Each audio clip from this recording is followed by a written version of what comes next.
Stop talking. If you misbehave, you won't get a reward. Why do you always have to chat with your friend when you're not supposed to? Let me ask you this. How many times have you told your students to behave or be respectful, only to realize they don't actually change anything? The truth is, students often don't misbehave because they're bad kids.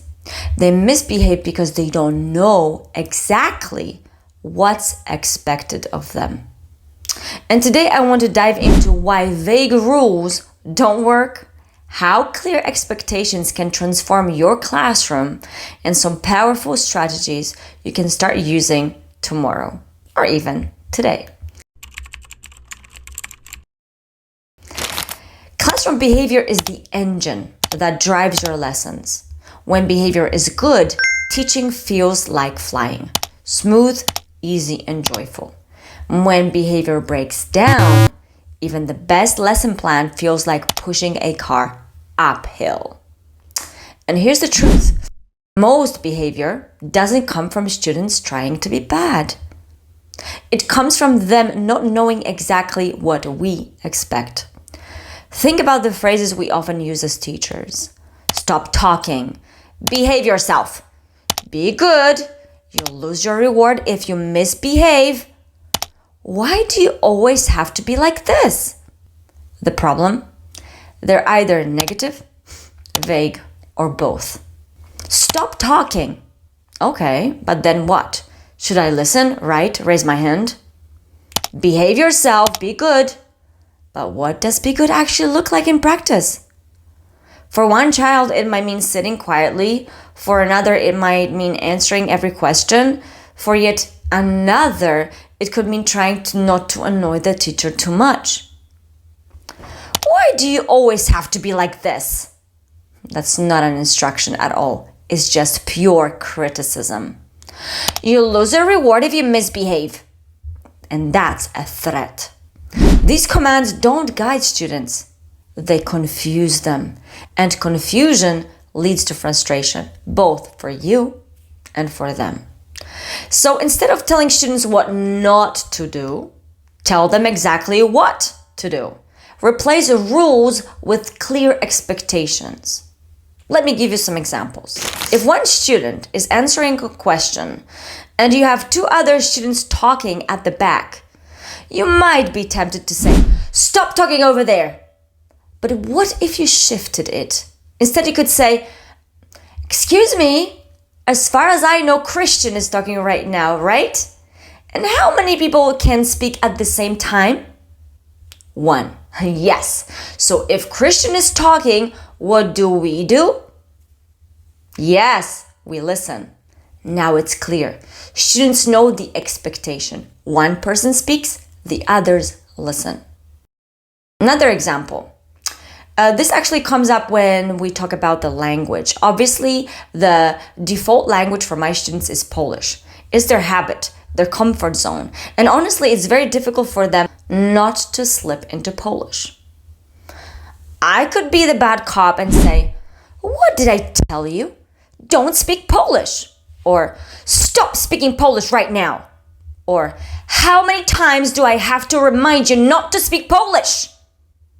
And sure, they'd stop for a moment. But that doesn't build a positive habit. It just builds tension. So instead, I go with a gentle reset. "Hello, I'm hearing Polish. What language do we use in this class?" And the students answer, "English only." That way, I'm not scolding.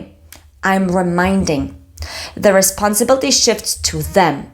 And over time, they begin to remind each other. That's how the English-only rule turns into an English-only culture. Another example. The phrases, "be good," "behave well," "don't misbehave." And they are so vague, extremely vague. Why are they vague? Because every child has a different definition of what that means. For one, being good and behaving well might mean staying quiet. For another, it might mean answering questions. For another, it might mean not getting caught. I could be the bad cop and say, why can't you behave for once? Or, you're misbehaving again, that's not good. Or, didn't I tell you to behave yourselves? But none of those tell the students what they should actually do. So instead, I define it clearly. For example, being good in this class means listening when someone else is speaking or raising your hand when you want to talk. Now, the phrase behave well has a concrete meaning. Students know exactly what is expected and the gray area disappears. Now I'm going to give you another tricky example, respect. If I just say, be respectful, that's so vague. What does respect actually look like in the classroom? For example, imagine a student makes a mistake while answering. Some kids laugh, and in that moment I could snap, stop laughing. Stop laughing at him. That's not very nice. It's disrespectful. But again, that only tells them what not to do. It doesn't define respect. So instead, I frame respect as a clear expectations with two choices. Option 1, if your classmate makes a mistake, you help. You correct them. Option 2, you do nothing. You accept that mistakes happen because it's a natural thing for every learner. That's it. Two simple choices. And this is powerful because it turns respect from a vague idea into something students can actually practice. And when kids know mistakes are normal and their classmates won't laugh, they take more risks, they speak more, and their learning accelerates. This isn't just about classroom behavior. It's about creating safety, confidence, and bravery in your students. And all of this works so well because negative commands tell kids what to avoid, but leave them lost. And positive expectations point them towards success. Because it's like telling someone, don't go north. Don't. Okay. But where should I go instead? South, east, or west? If I say head south, suddenly the path is clear.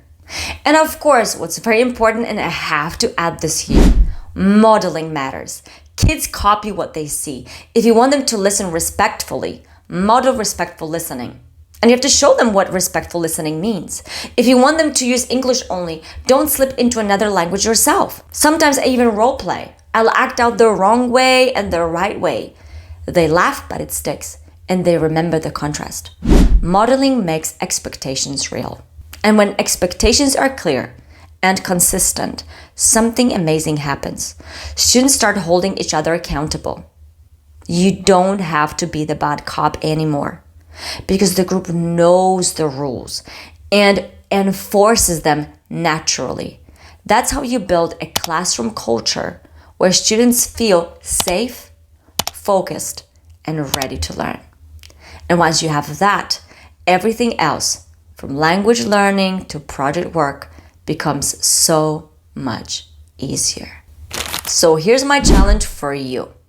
Over the next week, notice every time you're about to say something like, stop talking, or don't misbehave. And instead, flip it. Give your students a clear, positive expectation. Listen when someone else is speaking, please. Or, we use English only in this classroom. Or, raise your hand before you talk. Or, if a mistake happens, help or stay silent. When expectations are clear, you don't need to yell. You don't need to punish. And your classroom transforms from chaos into a place where students feel safe, focused, and ready to learn. If this video gave you some new ideas, give it a like, hit subscribe, and share in the comments what's the clearest expectation you've ever set that worked wonders in your classroom. I'd love to hear your stories. Happy teaching, my fellow teachers. Bye.